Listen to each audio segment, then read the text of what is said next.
Hi everyone, നമുക്ക് ഒരു മിനിറ്റിൽ 3 മാർക്ക് സ്കോർ ചെയ്യാം. പ്രീവിയസ് ക്വസ്റ്റ്യൻ ആണ് നമ്മൾ ഡിസ്കസ് ചെയ്യാൻ പോകുന്നത്. Question number 1, mister Sino a furniture dealer at Perumbavoor.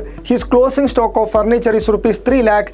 It is considered as a dash asset. എന്ത് അസറ്റ് ആയിട്ടാണ് അദ്ദേഹത്തിനെ കണക്കാക്കേണ്ടത്? ഗുഡ്സിൻ്റെ ക്ലോസിംഗ് സ്റ്റോക്ക് നമ്മൾ എപ്പോഴും കണക്കാക്കേണ്ടത് കറണ്ട് അസറ്റ് ആയിട്ടാണ്. The right answer is current asset. ഫിക്സഡോ ഇൻടാഞ്ചിബിൾ അല്ല, കറണ്ട് അസറ്റ് ആണ് നമ്മുടെ കറക്റ്റ് ആൻസർ വരിക. Name any 2 internal users of accounting information.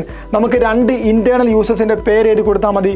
ഒന്ന് എംപ്ലോയീസ് കൊടുക്കാം, എംപ്ലോയീസ് ഇന്റേണൽ യൂസറാണ്. 2 management internal users of accounting ആണ്. Okay, then choose the correct sequence. Identify, recording, classifying, summarising വന്നിട്ടുണ്ട്.